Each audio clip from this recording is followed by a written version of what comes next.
You know, I'll never forget a story in my life. It was one of the first times that I ever experienced a miracle of multiplication.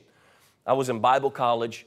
It was coming close to the end of a semester, and I was getting ready to enroll for the next semester, and they told me that I needed $2,000 in order to enroll. I went, checked the bank account, and to my dismay, I saw that there was only $200 in my bank account. I went back to my room. I got down on my knees there in the dorms, and I began to pray. I said, Lord, you know the need that I have. You know that they're asking for $2,000, and you know that I only have $200. Lord, please provide for my need. And you know what happened? I heard the Lord speak to me. This is what's going to happen to some of you. I heard the voice of God, and this is what He said. It was a reminder of something I had heard some other preacher say at some other time. I don't even remember who, but it was this. If what you have in your hand will not meet your need, it can't be your harvest, it must be your seed. I said, Lord, thank you for that. I said, this money, this $200 that I have is my seed.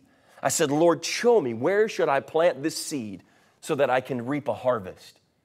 I kid you not, my friend, at that very moment, there was a knock at the door.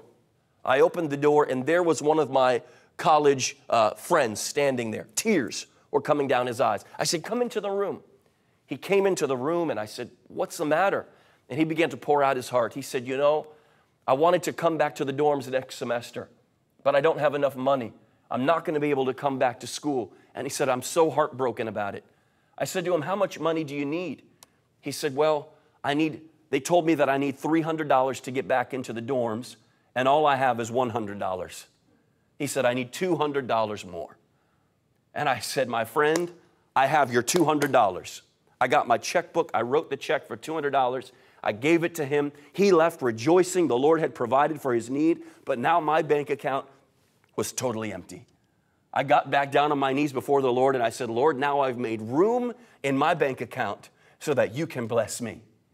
I left after a few minutes. I went down to the library. In those days, I didn't have a computer. I had to check my internet email down at the public library, and I sat down there. I pulled up my internet account, got onto my email, and I just received an email from my father.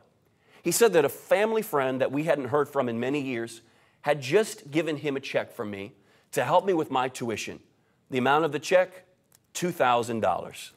It wasn't till later that I realized that the $200 that I had sown in the soil where God showed me to sow it, that $200 was my tithe. I paid it in advance. It was the seed, and I reaped a harvest from that. Do you need a miracle of multiplication today? Do you need a miracle in some area of your life? My friend, the Lord asks you today, is my power limited? Do you trust me? Do you believe that I can and will provide for you? Don't let the devil paralyze you with fear, and don't let him deceive you into eating your seed. The seed that God has given you is not to eat, it's to sow into good soil.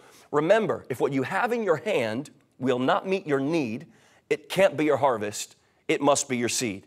Would you like Jesus to do for you what He did in John chapter 6? When He took that little boy's lunch, He blessed it, and He multiplied it, and He made it enough to feed over 5,000 people?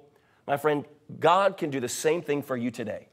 He can take what little you have, He can bless it and multiply it and make it to be more than enough to meet all of your needs. And my friend, you can be freed from your famine.